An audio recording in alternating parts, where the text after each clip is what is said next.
Hey, welcome to a new episode of the DRIFT PROJECT series, and today we've got a really solid episode coming up because you'll finally find out what engine will ultimately end up in the E92. And here's a little spoiler, it won't be a 2-liter diesel like many of you wrote in the comments, and there's also a little cherry on top because you'll also see what the BMW E92 will look like in the future. Because we're about to show you what the final body kit for this ride will look like.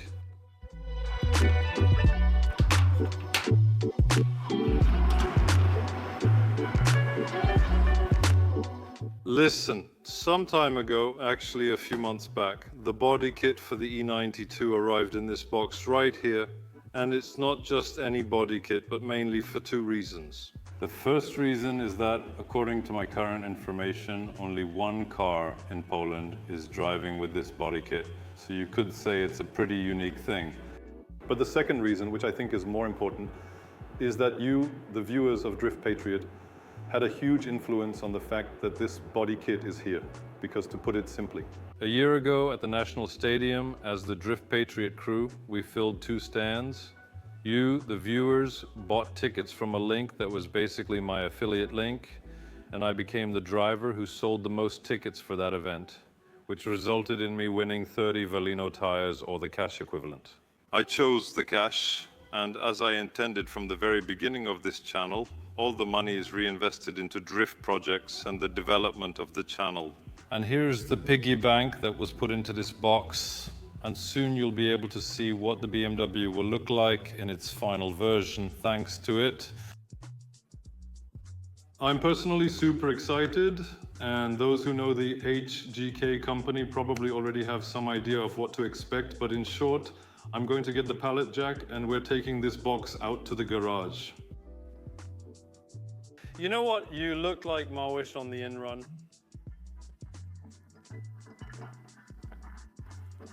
Fly, Adam. We have to drive out with this blocked vehicle to get the pallet with the body kit. Come on, Mariusz. All right, we got it. This is basically a family story. This is my grandfather's car, my late grandfather's, but it's been left here and there's a plan to fix it up someday. Let's hope it works out, but it's in great condition, really. My grandpa took good care of it. Going back to Driftmasters and the National Stadium, exactly 1 week from now is the final round of Driftmasters again at the National Stadium. There will definitely be one big name who hasn't been in Poland before, in drifting and in Europe, as far as I know. And that's Mad Mike, who's coming to the competition. And he's bringing his Mazda with a rotary engine. So I think it's gonna sound really cool in the stadium.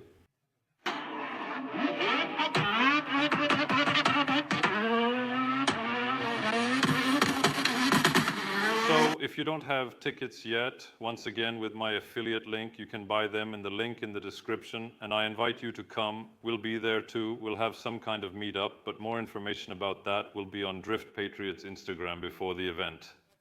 And if you want to join the biggest drifting event in the world, I warmly invite you. It's definitely going to be huge, so anyone who's into drifting definitely won't regret it. Here are some old souvenirs from last season, a piece of Subaru body kit patched together. Maybe one day it'll be perfect to hang on the wall as a keepsake. All right, man, we've got it. We're going to Camels.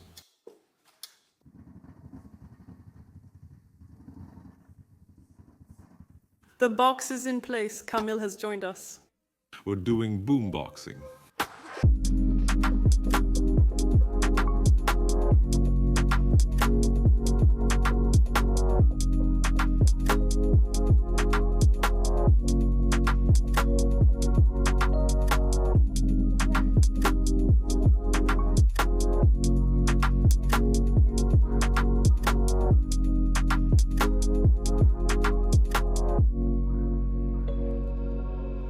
Here we have almost the entire body kit for the BMW E92, kind of from the HGK company, Eurofighter series. Well, in my opinion, this front bumper, once it's mounted on the car, really does an amazing job. It's just, damn, it looks aggressive, and I really like it, to put it simply. There are a few cool features in this whole body kit. So now we'll take a little tour with you and share some highlights. The first highlight is this protruding element here. You could call it a pin, but it's not here without a reason, because there's a hole in the fender. And now, we put it in like this, and the two elements fit together really nicely. You just need to make some kind of mounting, although Parwo is holding the mounts in his hand. And that's how it looks. A really cool solution. And you can see that HGK has really thought through probably all the solutions when it comes to building the E92. In most body kits, for example, in Subaru Camille, if you moved it aside, you'd see that all these elements are flat here, which means that when you're driving at high speeds, everything starts to move and you get these misalignments, simply put. Well, you don't have that here because everything is nicely aligned and it holds together with these little recesses. You can really see it well when you watch competitions, and Orion Nielsen is driving, how his body kit behaves on fast tracks like this. Moving on to the front bumper, we have a really cool solution here that we'll show you. Here we have a system developed by the HGK company. You could say it's a so-called quick release. When you pull it, you can remove the bumper from the car very quickly and easily. Sorry, but... Wait, oh, it worked! Kamil, could you explain how this is supposed to work? This needs to be welded into the front longitudinal member. When we take the front end off a stock car, we just need to weld it in there. And this part. It goes to the bumper. It goes to the bumper, and it's just a very quick, nice disassembly. Great solution. I've only seen it in videos, not in real life. In short, it works in such a way that we can literally remove the entire front bumper in 2 or 3 seconds, and we're sure it's properly mounted, because basically, here's the frame rail, here's the bumper, and this is what happens. And it's installed. Yes, and if we want to remove it? That's right. And it's nice too, because it's light. Moving on, the front fenders obviously are widened in the M-package style. A keen eye might already notice that here we have fiberglass, not carbon Kevlar, which this body kit is also known for. And why is that? What is the reason for it? It's because it's just too expensive in carbon Kevlar. And generally, you would have to pay extra to buy it, but it's here, so that's awesome. The car is definitely going to look badass.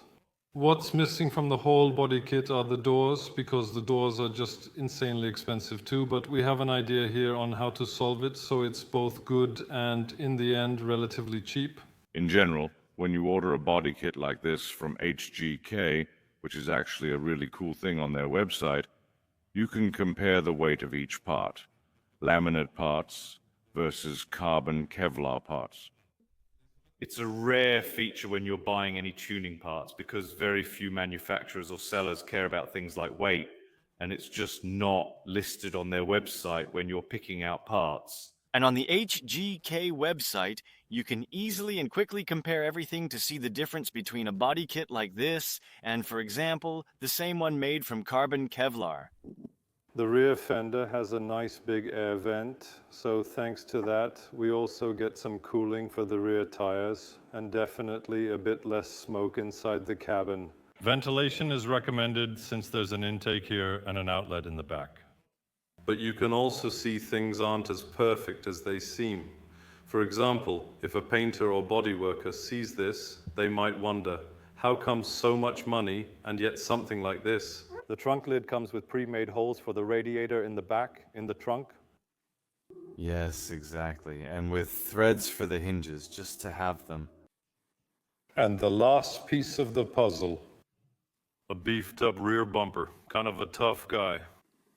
So I think now, for you to really understand what this car could look like, we'll take patient E46 and turn it into an E92 in the Eurofighter style.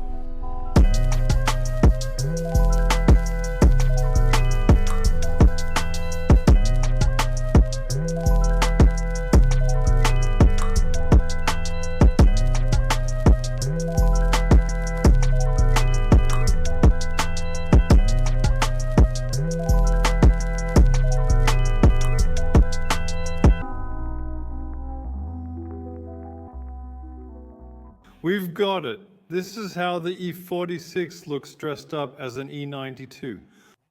Obviously, there are some misalignments and so on, but you can really get an idea of what you can expect from the project.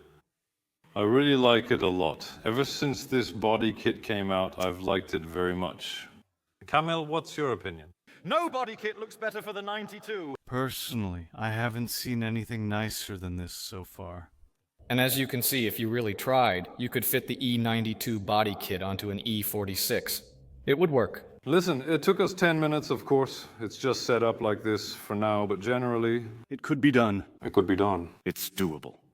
And since we're talking about the E46, we saw in the comments recently that you were asking about that ride. So we'll share a few interesting facts about it since you're asking.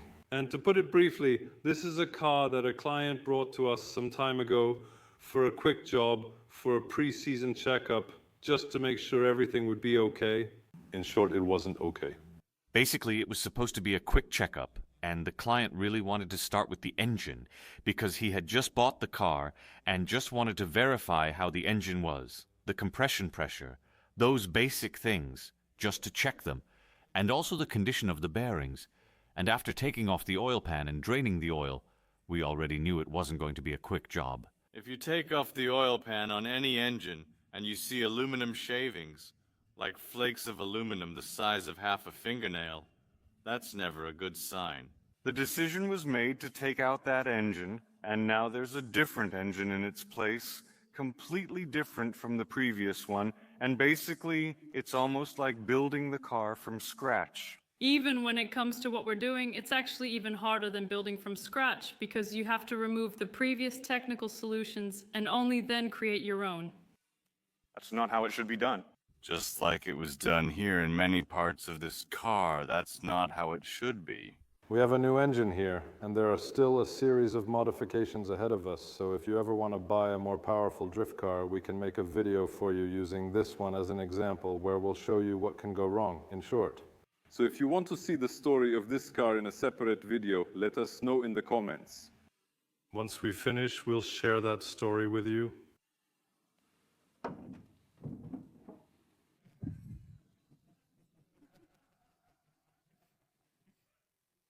Yeah, right. So we're heading to Delphineck, which means we'll soon be moving on to the second part of the episode to buy the target engine for the E92. So now Camille and I are getting into Delphineck and taking you on a trip to check out some engines. The first engine startup on the field, right next to you. Yes. You've never started up on a pallet before? Personally, I haven't. I have. I have, but only in compote.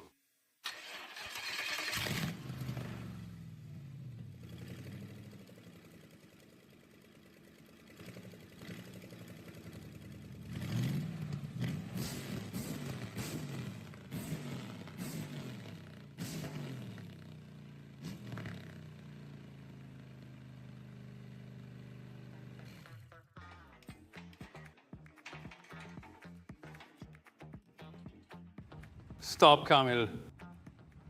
Listen, we're arriving with Camille. We came here where you see to get the engine. ×3, please. And I think it will be to the right here. Scrap. There's a scrap yard, so we're in the right place. Yes. All right, we went the wrong way after all. We need to go right. Over there, actually there. I'm such a good navigator. Well, no, it's 30. I hope those engines are covered. It'll turn out it's just junk like that. No, there's only a spot where the pallets were. But there are no engines. Either the engines were sold or they're hidden somewhere in the hall. So, are we really driving 600 kilometers back to Gdansk now? No, that's not how it's going to be. It will be fine. It will be fine. And here we have 3 motorcycles waiting. Camille, what do you see? The engine. The engine. Lexus. Lexus engine ×3. Here you go. Actually, that's right. But there's a Lexus here and another one with cables. Here you go. And one UZ, my friends. Camille is taking out the spark plugs and soon we'll make a little entry inside. We'll see what we can see there. But generally, how long have these engines been standing here? 5, 6 years for sure. The engines have been idle for 5 or 6 years. Their condition is clear from these parts. Maybe they've been standing longer, right? However, we're optimistic. There's oil, everything turns. A little love, Camille, right? And what's interesting is that these are most likely engines with a thick crankshaft. We won't check that today, but the time will come when we'll take everything apart and check what kind of crankshaft is in there, and if it's a thick one, that'll be nice. The turbo will be happy in time. Yes! The engine has sat unused for 6 years.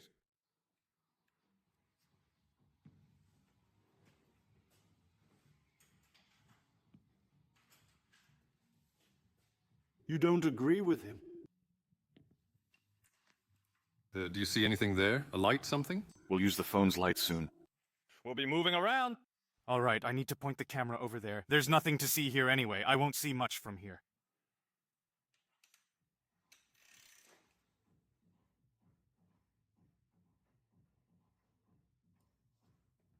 Hey, I have to say the quality is good.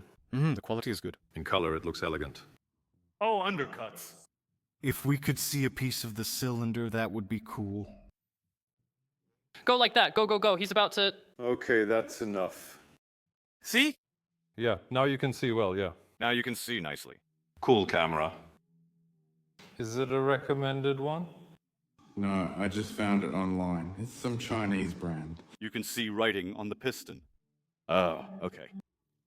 It's the same here.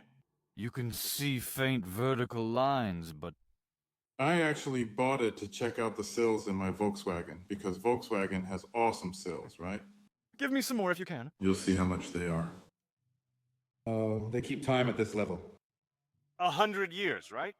As you can see, the first bike has an automatic transmission, and Camille here noticed that there might even be a crash. Already under the sequential, because here you can really get things going. And it turned out to be just right. Will there be a saddlebag? Of course. Of course. In everyone. In each one. We need 2 more crates. We'll find something. We'll find something. And for the whole set, there are also engines, a few parts, Kelfoot springs. Here you go. Things like that. damn! We're coming back loaded up and with a real rarity on the market. Original gaskets, a full set, all the ones we need. And when I called the Toyota service centers, they said there aren't any original ones available on the market anymore. And we got the adapter too. An adapter for the 3.0 diesel. So just some little treasures like that. First of all, in my opinion, when you're building something for yourself, or someone is building something for you, you have to ask yourself one main question. What do you want to do with it? Exactly right. That will be awesome.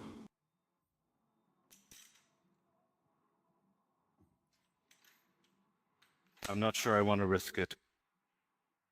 We have to undo it anyway. Yeah, I know, but we just need to do something there. Pour it in? Yeah, because I don't want to break it. And does the bore even write, or what?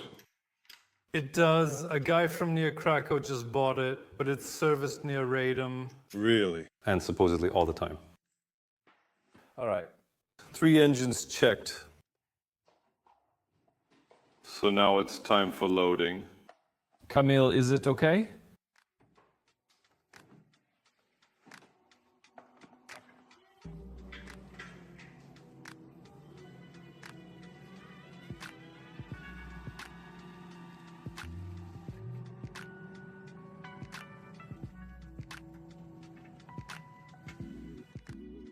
The first UZ has landed. Here's another 5-0. Kamal getting the job done. And the forklift going to get more goods.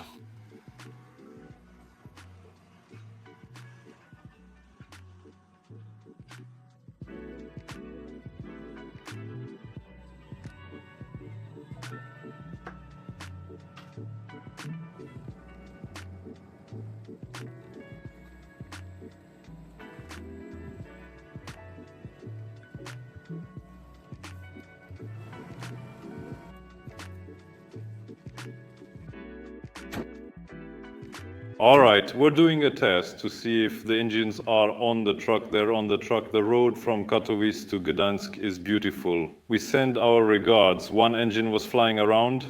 Well, something jumped up. Something came off. And that's basically our morning adventure today. I don't know if we've mentioned it or not. Can you see it or not? Oh, no, take a look. What a beautiful balloon, Yum.